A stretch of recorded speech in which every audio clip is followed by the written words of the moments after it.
Bom dia, meus amigos. Vamos pedir ao Senhor Deus que nos abençoe hoje e sempre. Traga paz e contentamento no nosso coração, dê-nos sabedoria para entender a sua palavra e aplicá-la em nossas vidas. Amém. Hoje é dia em que nós vamos sair um pouquinho do curso bíblico e apenas bater papo. É o dia que nós chamamos de Gotas de Luz, em que nós estamos falando à luz do Evangelho, mas não é aquele curso seguido como nós temos de Atos, Apocalipse e tudo mais. E o título de hoje é Como discutir problemas sem brigar. Para a gente que prega, é muito fácil a gente dizer para a pessoa, perdoe. Tudo que a pessoa passa na sua vida, a gente fala, perdoe, ame o seu próximo, volte para casa, trate o seu marido, a sua mulher bem e prossiga. Mas nós sabemos que não é assim. Tem muitas pessoas brigando todos os dias pelo mesmo motivo. Eu já falei com alguém assim. É porque certos casamentos acontecem em que um é totalmente diferente do outro. Uma pessoa teve uma educação religiosa, uma educação familiar, uma preparação matrimonial grande na família e já outra pessoa não. Então eles discutem por coisas muito simples que envolvem a educação e não o relacionamento, como, por exemplo, deixar o sapato jogado no chão, tirar a roupa e jogar onde tira a roupa, usar a toalha, pisa nela e deixa lá toda molhada. Então são coisas que fazem parte da educação pessoal da pessoa e não um problema no relacionamento. Mas infelizmente muitas vezes a mulher tem que fazer também o papel de educadora, como o homem também o faz.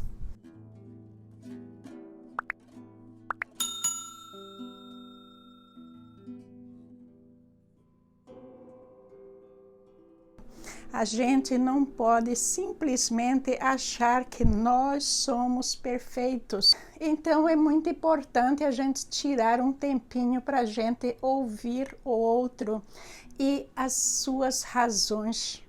Quando a gente entende a razão do outro, a gente está mais próximo de entrar em um entendimento. O primeiro ponto é a gente não forçar a nossa opinião sobre o outro. A gente não exigir que o outro faça exatamente aquilo que a gente queira. E para ser dois em um de uma maneira correta, tem que haver um certo entendimento. Vamos ver o que está escrito em Tito 2, de 7 a 8. Você mesmo deve ser exemplo da prática de boas obras. Tudo o que fizer deve refletir a integridade e a seriedade no seu ensino. Sua mensagem deve ser tão correta a ponto de ninguém a criticar. Então a gente tem que ter certeza de que a gente está certo. Para a gente ter essa certeza, a primeira coisa que a gente deve fazer é ver se a gente está certo à luz do Evangelho. Em todos os sentidos. Se a gente achar uma brechinha ali, é aquilo que a gente tem que trabalhar. A segunda coisa é que o nosso cônjuge é parte de nós. Então, sendo parte de nós, tem que ser tratado como uma parte de nós. A gente tem que dar atenção, a gente tem que ouvir e não impor a nossa verdade a ele ou a ela. Houveram muitas ocasiões na minha vida em que o outro me fez o sangue subir lá no teto do meu cérebro. E a gente fica naquela situação momentânea, muito difícil, mas veja que a gente não deve reagir imediatamente, porque quando a gente reage imediatamente, a gente vai estar colocando para fora as nossas emoções, não algo racional e pensado. A gente sempre deve dar um tempinho para aguardar tudo aquilo esfriar, entender a situação, conversar, ouvir o outro lado e daí fazer um fechamento. Então, eu oro que todos nós sejamos influências positivas para o nosso próximo. Mas nós também temos que orar pelo nosso próximo, até o nosso cônjuge, que muitas vezes é uma influência negativa para nós. Veja que mesmo casados, a nossa salvação é separada, a salvação do marido é separada da salvação da mulher. Então, nenhum nem outro pode simplesmente jogar o cocô no ventilador e falar, vamos pecar juntos, está tudo certo. Não é assim. Tanto um quanto o outro tem que estar sempre orando e vigiando e agindo de acordo com aquilo que nosso Senhor Jesus Cristo está nos falando na sua palavra. A gente não pode se deixar influenciar por certas ondas pecaminosas que acontecem na vida do outro. É algo que a gente tem que estar equilibrado e que a gente tem que saber exatamente quem somos e o que queremos. E a gente tem que saber o nosso posicionamento diante de Deus e achar uma maneira suave de dizer não. Mas não é não. Seja o seu falar sim, sim, não, não, está escrito na palavra. Então, a gente tem que falar com amor e também educando o nosso próximo na palavra. Vamos pensar em Jesus Cristo. Jesus Cristo, ele conhecia todos os seus adversários, inclusive o próprio Satanás.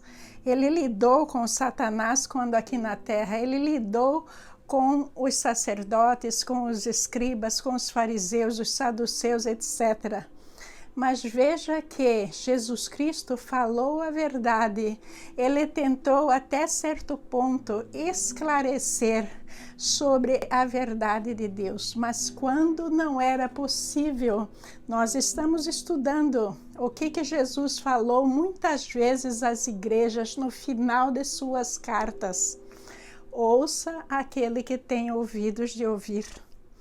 Porque na realidade, dentro do livre-arbítrio, nós não podemos forçar a nossa ideia dentro de uma pessoa. Mesmo sendo o nosso cônjuge, mesmo sendo o seu namorado ou namorada, não existe isso. É trazer o relacionamento numa total destruição.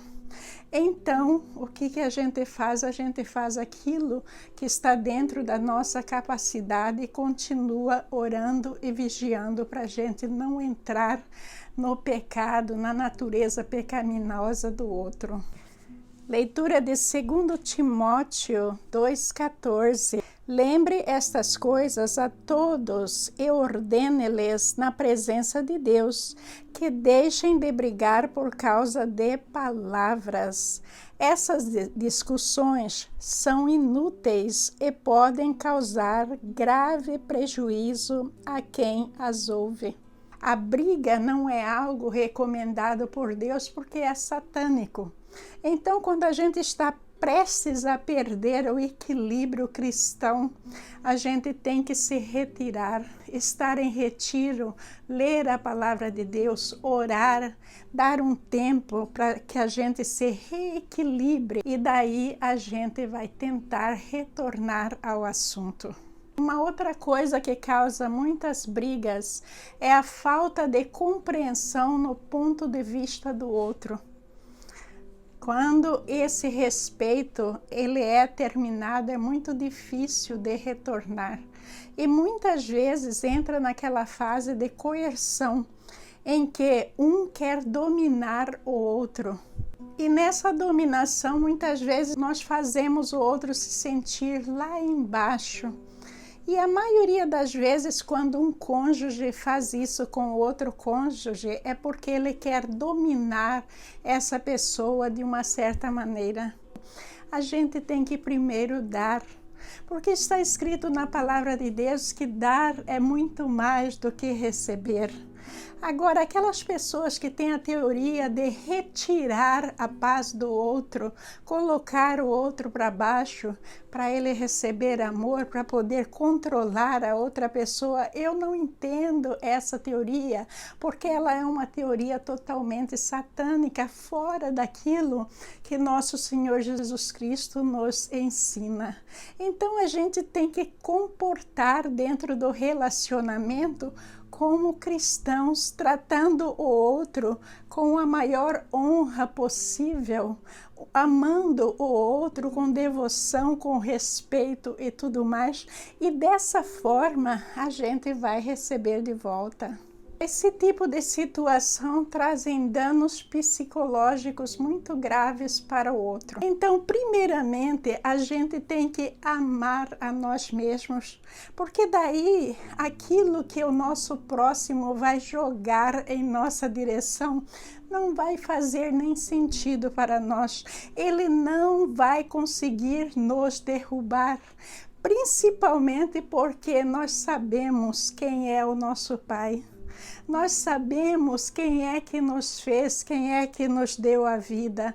Nós sabemos para onde é que nós estamos indo. E nós mantemos os nossos olhos fixos nele e em ninguém mais. Em Mateus 5:9 está escrito: felizes os que promovem a paz, pois serão chamados filhos de Deus.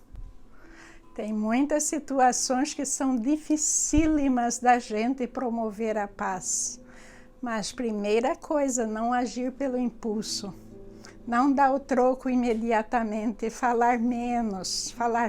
A gente tem que pensar mais na palavra. E depois que a gente pensa na palavra aí, pede sabedoria de Deus, aí a gente dá a resposta. Eu já estive lá. Teve uma época na minha vida que eu batia de frente, imediatamente. A pessoa me falava 1, eu falava 2, 3 e 4. Mas eu não ganhei nada com isso. Eu ganhei para colocar o meu orgulho para cima, para mostrar que eu podia, que eu tinha razão e tudo mais. Mas para Deus, na realidade, eu estava perdendo. Então, como ganhar, como a gente manter a paz quando o nosso cônjuge está, de certa forma, nos diminuindo?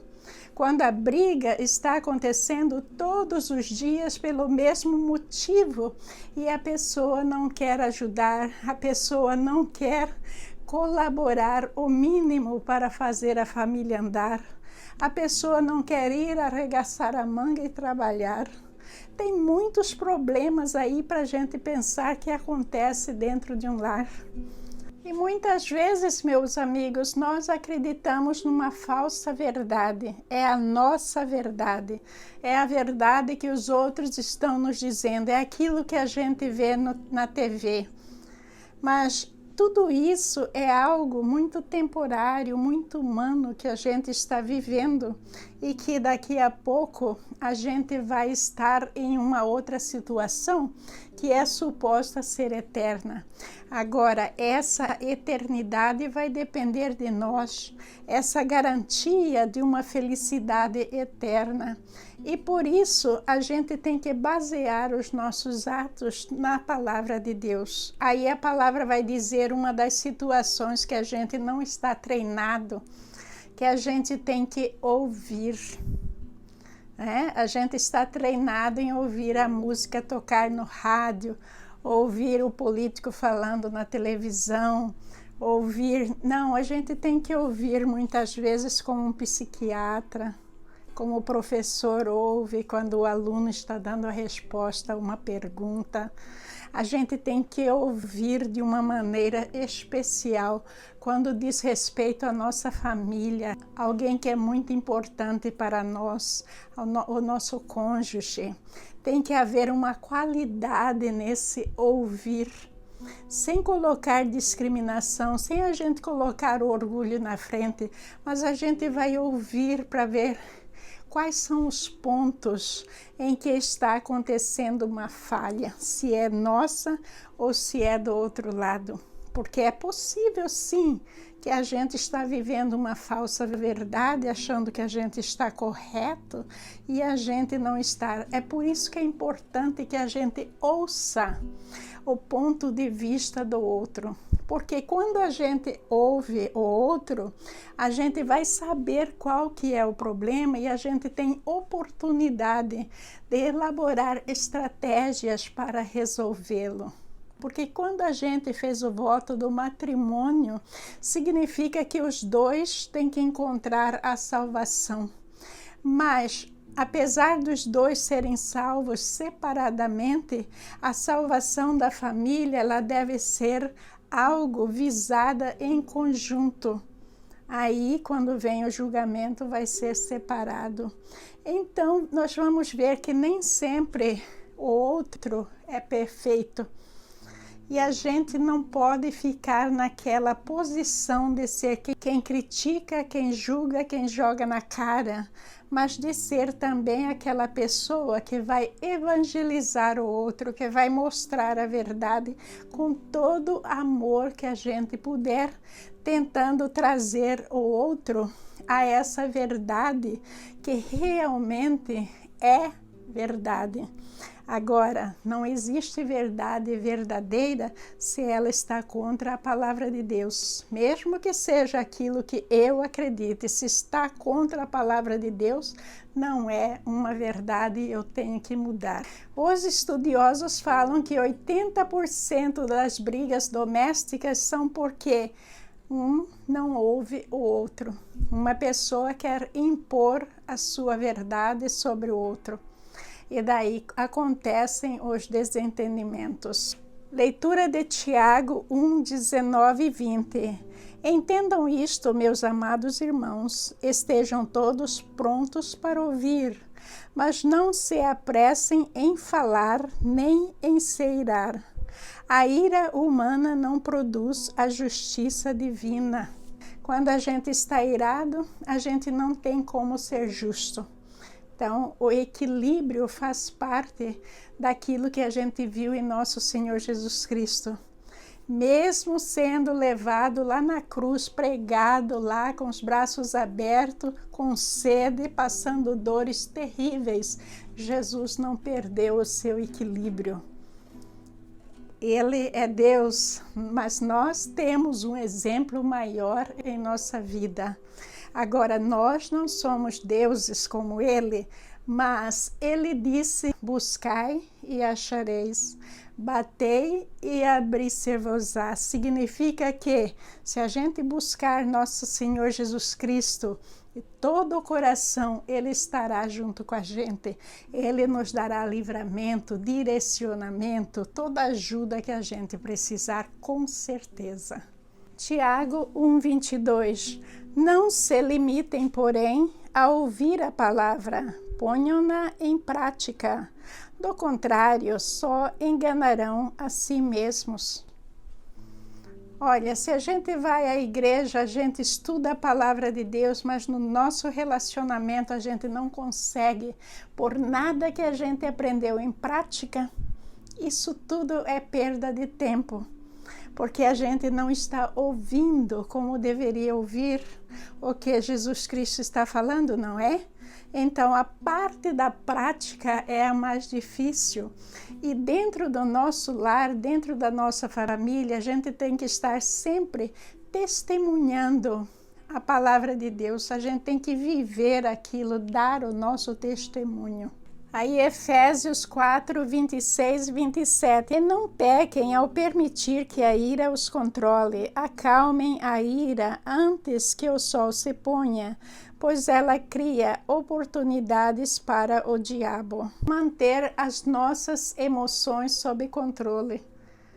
Isso tanto dentro do casamento como fora. Em muitas situações, as pessoas que estão ligadas ao Satanás, as pessoas que não têm Deus, elas tendem a nos tirar dessa zona de conforto, a nos irar. Mas a gente tem que manter o equilíbrio. Mas, por outro lado, ter sempre a mente aberta. Quando dentro do nosso relacionamento o outro está nos fazendo algo, a gente tem que procurar entender os motivos. Por que que essa pessoa está nos ofendendo? Por que que está existindo algo que a pessoa está fazendo errado todos os dias? Muitas vezes a pessoa nem está percebendo que ela está fazendo algo errado. É preciso que a gente tenha a mente aberta para entender o nosso próximo, não simplesmente para colocar normas para serem seguidas. Não, o relacionamento 2 em 1 é algo muito difícil exatamente por isso, porque não é para a gente colocar normas, colocar o outro numa corrente lá e dar chicoteada, não é.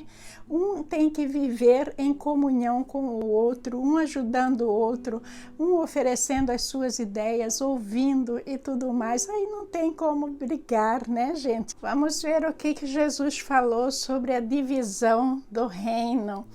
Está escrito em Mateus 12, 25. Jesus conhecia os pensamentos deles e respondeu: todo reino dividido internamente está condenado à ruína. Uma cidade ou família dividida contra si mesma se desintegrará. Está dizendo aí na palavra, a palavra é muito sábia e nos diz exatamente. Então, toda essa divisão que existe, porque meu marido fez isso, minha mulher fez aquilo, aquela culpa e tudo mais, isso aí é uma divisão no relacionamento. Os dois deixaram de ser 2 em 1, mas eles têm que voltar a ser 2 em 1 para consertar esse relacionamento, senão ele vai desintegrar-se, não é? Depois de uma briga, não é bom imediatamente já chamar a pessoa para sentar e resolver o problema. Não é bom, vamos deixar o problema esfriar 1 ou 2 dias. E daí nós vamos tirar um tempo, mas um tempo especial para resolver esse problema em que você já planejou qual é a sua posição, e você vai ter tempo de ouvir a outra pessoa, sem estar com a pedra nas mãos, mas estar com a mente aberta e tudo mais. E nesse momento é importante desligar o celular, parar de atender ligações de todos os lados, tirar os filhos, se você tem, dessa sala, leva para um outro lugar, pede para alguém cuidar dos filhos. E veja que, tendo o ambiente propício, a pessoa não estando com raiva, mas realmente querendo fazer as pazes, é muito mais fácil, não é? Leitura de Lucas 6, 37 e 38. Não julguem e não serão julgados. Não condenem e não serão condenados. Perdoem e serão perdoados. Deem e receberão. Muitas vezes, antes de ter essa conversa, a gente até já perdoou o outro. Mas porque a gente quer entender a situação, para que a situação esteja resolvida completamente, a gente quer ter uma conversa com o outro.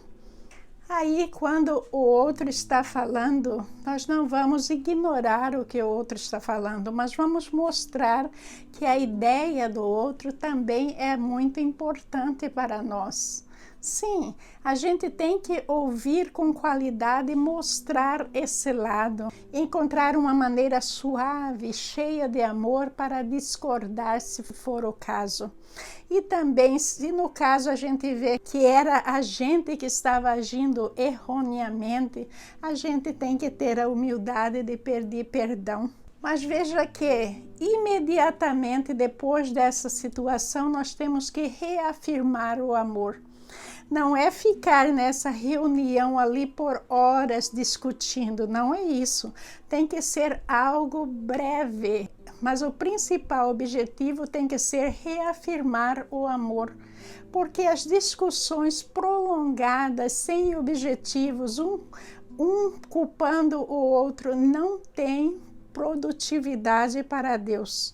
Então, a produtividade ali será reafirmar o amor. Nós já ouvimos a pessoa, já entendemos qual é o problema, arrependemos, pedimos perdão, aí entra na fase da reafirmação do amor. Nós não vamos mais esticar naquele problema, ficar ali com o beiço comprido, né, sentindo todo magoado. Não, a reafirmação do amor é uma nova fase, em que vocês vão passar mais ou menos aquela fase de namoro dentro do casamento, refortificar os laços de carinho, de amor um pelo outro. Afinal de contas, se houve um pedido de perdão, um arrependimento, então as coisas têm que mudar, não é? Então, nós não vamos perder muito tempo nesse outro lado, mas nessa reconstrução daquilo que foi perdido, daquele breve momento de desentendimento, se vocês me entendem. O apóstolo Paulo faz umas considerações que eu acho interessante e que podem nos ajudar nesse assunto. Ele se sentindo um pouco entristecido pelas confrontações que ele teve com os coríntios no passado. E ele estava refletindo sobre isso em uma das suas cartas. Vou ler para vocês. Pois se eu lhes causar tristeza, quem me alegrará? Certamente não serão aqueles a quem entristeci. A maioria de vocês se opôs a ele, por isso já foi castigo suficiente. Agora, porém, é hora de perdoá-lo e confortá-lo. Do contrário, pode acontecer de ele ser vencido pela tristeza excessiva. Peço, portanto, que reafirmem seu amor por ele. Eu acho isso aí muito profundo, vai além daquilo que Paulo está falando aos coríntios, mas a gente tem que pensar sobre isso quando lidando com os nossos inimigos. Olha que os coríntios agiram muito mal com Paulo. Tem que haver o perdão e a gente tem que mudar para um outro lado, para a gente procurar mais alegria na nossa vida. E daí entra a parte de confortar o outro, mesmo que a pessoa esteve errada, para que a pessoa não se mergulhe na tristeza. Isso é algo muito bonito que faz parte da vida matrimonial. Porque nem sempre a gente vive uma vida de flores, a gente pode errar a qualquer momento, como o nosso cônjuge também. Mas depois que houve esse entendimento do erro, tem que haver o perdão, tem que haver esse conforto, a gente tem que retornar à alegria de alguma forma, não é? Essa reafirmação do nosso amor é amando o pecador e não o pecado. Em nome de nosso Senhor Jesus Cristo. Digo mais uma vez, não se envolva em discussões tolas e ignorantes que só servem para gerar brigas. O servo do Senhor não deve viver brigando, mas ser amável com todos, aptos a ensinar e paciente. 2 Timóteo 2, 23 e 24. Tudo isso nós vimos que tem uma sequência. Admitir o erro, arrepender, pedir perdão e mover-se. O próximo passo é reafirmar o amor, trazer consolo ao outro. A gente tem que tocar o nosso relacionamento para frente como se nada tivesse acontecido. Assim é a lei do perdão. Se for de outra maneira, significa que ainda não houve perdão e a gente tem que ter talvez uma outra conversa, ou duas, ou três, porque muitas coisas que acontecem nesta vida para a gente chegar à condição de perdoar um ao outro, muitas vezes leva tempo. Agradeço imensamente pelo seu tempo valioso, por você estar aqui me ouvindo tagarelar um pouco, mas espero que vocês tenham tirado algo proveitoso desse nosso bate-papo. Pedindo a Jesus que o seu dia seja abençoado, cheio de luz no seu caminho, que o seu coração esteja feliz e voltado para Ele. Muito obrigada, meus irmãos. Muita paz.